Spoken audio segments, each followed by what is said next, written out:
দেখুন বন্ধুরা, আমি যে মরিচের বীজি ফেলেছিলাম, শুকনো মরিচের বীজটি, সেগুলো থেকে চারা গজিয়েছে। দেখতে পাচ্ছেন, এই যে ছোট ছোট চারা গজিয়েছে, এগুলো সব মরিচের গাছ। এভাবে শুকনো মরিচের বীজি ফেলে আপনারা মরিচের চারা তৈরি করে নিতে পারেন। দেখুন, এই যে এখানে আরেকটা, এখনো মরিচের বীজিটা কিন্তু লেগে আছে। ভালো করে দেখলে বুঝতে পারবেন, বীজিটা এখনো লেগে আছে। এই যে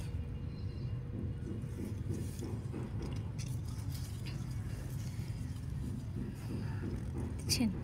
আর এরকম আগাছা থাকলে গাছের ঘাসগুলো ফেলে দেওয়ার চেষ্টা করবেন, পরিষ্কার রাখার চেষ্টা করবেন, তাহলে গাছের বলটা ভালো পাবে। এই যে মরিচের চারা, এটা এটা এটা এই যে এগুলো মরিচের চারা নয়, এগুলো হচ্ছে আগাছা। আর এই যে এটা মরিচের চারা, এটাও মরিচের চারা। এটা এখন এটা সাবধানে ছিঁড়ে দিচ্ছি ঘাসটা।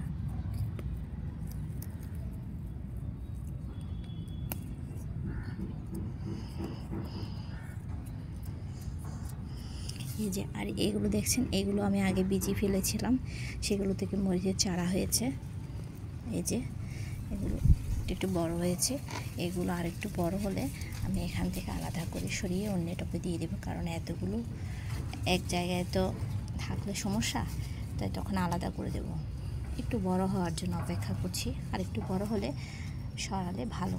ছোট থাকতে সরালে অনেক সময় গাছ মরে যায়। এই যে এগুলো সব মরিচের চারা হয়েছে, দেখছেন। এটা আমার আগে মরিচ গাছ ছিল, অনেক মরিচ দিয়েছে আগে, এখন বয়স হয়ে গেছে, তাও কিছু কিছু ফুল আছে, কিন্তু খুব একটা ধরে না। যখন অনেক বয়স হয়ে যায় গাছের, তখন আর খুব একটা ফল দেয় না আর কি, ফুল দেয় না, ফুলও আসে না, কম আসে, ফলও কম আসে। তা আমি আবার চারা ফেলে, বীজি ফেলে চারা তুলেছি, এগুলো আমি আলাদা করে দেব।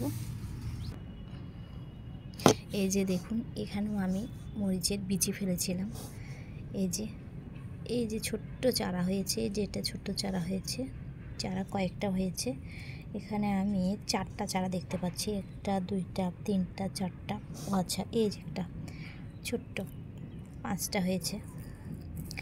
এভাবে আপনি যদি শুকনা মরিচের, লাল হয়ে গেছে গাছে পাকিয়েও মরিচ, আপনি এভাবে বিচি ফেলতে পারেন, বা গাছে পাকানোর পরে কিছুদিন রোদে শুকিয়ে তারপর মরিচটা এভাবে ছিঁড়ে উপর দিয়ে একটু মাটি বা বালু ছিটিয়ে দিয়ে, যদি আপনি কোনো টব থাকে টবেতে দিয়ে দেন আর জল দেন, তাহলে দেখবেন এভাবে চারা গজিয়ে যাবে। খুব একটা কঠিন কাজ না, আপনারা চাইলে এভাবে মরিচের চারা তৈরি করতে পারেন। এগুলো আমার হচ্ছে অনেকে এখানে আমাদের পাহাড়ে চাকমা মরিচ বলে, আমরা বলি ধান্য মরিচ। খুব ঝাল মরিচগুলো, এগুলো লাগিয়েছি।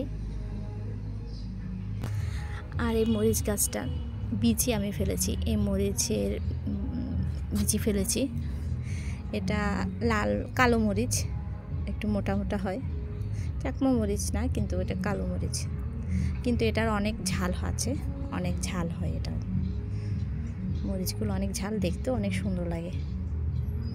এটারও আমি বীজি ফেলেছি। এখানেও কয়েকটা উঠেছে চারা, এই যে 1টা 2টা, এখানে 2টা উঠেছে। এটার বীজিও ফেলেছি, ধান্য মরিচের বীজিও ফেলেছি। আজ তাহলে এ পর্যন্তই, ভালো থাকবেন সকলে, আর আমার চ্যানেলটাকে সাবস্ক্রাইব করে আমার পাশে থাকবেন।